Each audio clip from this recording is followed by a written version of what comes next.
Blue-eyed child, whiskey in a bottle, smoking a light. Zeppelin, your Bible, Saturday night. Record in idle, playing the violin. Our next guest is Teak. She's got a brand new single out. It's called 75. We thought we'd find out a little bit about what she's doing and the song as well, and she joins us now. Teak, you must be pretty happy to have this out and about. I'm absolutely stoked to have this out. How are you? Yeah, very well, thank you. Music's in your blood by the sounds of things.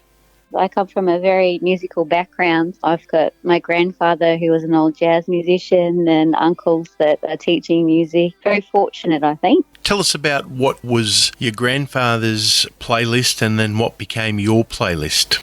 There's quite a bit. When I was a kid, we used to drive over to the farm. He was a farmer and he was also a singer as well. He had his parents' farmhouse that was on the farm, and it was set up as an old recording studio. So we always were there on the weekend playing music. He was into Frank Sinatra and Patsy Cline and Willie Nelson, and grew up on a lot of good stuff. And what evolved your music taste? You know what? I think I've tried to pinpoint it recently after having a couple of interviews, and I think that was definitely the stem from everything. When I started doing Country Music Talent Quest in the 90s, and I'm a massive fan of 90s country music, and I think very much come from that, which is really cool. Tell me what girl doesn't like Shania Twain? I know, right? She's the princess, wasn't she, from the 90s? And she's doing so well now again. She's just come back out. It's awesome. It's really good to see. Tell us about your writing style and what worked and how you go through the process of writing music. I've been writing since I was probably 10. I was heavily into poetry as a kid. Then I picked up the guitar and then I started to sing, and it all kind of just evolved from that. I do a lot of writing trips and I write from home, and music is a therapy for me. Well, it would be very remiss of me not to deal with the name Teak. Tell us about that. So interesting. Yeah, thank you.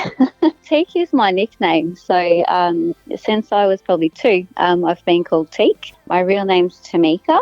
But when I started releasing music, I kind of just wanted to be as myself, and with my fans, I just wanted to connect with them. So I chose Teak, and it's very unique.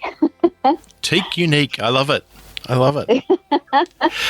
So what do you hope to achieve? I know you've done so much already, all festivals and so forth, but what are you hoping to achieve over the next 12 months with this single and the music that's going to come subsequently? I've got a few more songs up my sleeves. I'm hoping to release a little bit more over the next couple of months, and hopefully get another EP out and do some live touring. But it's a bit sort of touch and go at the moment. We'll see what happens with the live scene. Hopefully I can get out there. Well, if people like what they've heard tonight, what's the best way for them to follow you and your journey? I have Teak Music, which is on Instagram, and I've also got Teak, which is my Facebook page, and you can catch me on YouTube under Teak Music. I have a pretty cool lyric video up at the moment of 75, which has had a great response as well. Well, it's been fabulous to meet and speak with you tonight and find out of those little things about what makes Tamika Teak, and thank you. And we'll play this single now. Folks, get along and support great Australian music. We've got to do it wherever we can. This is Teak, and the single's called 75.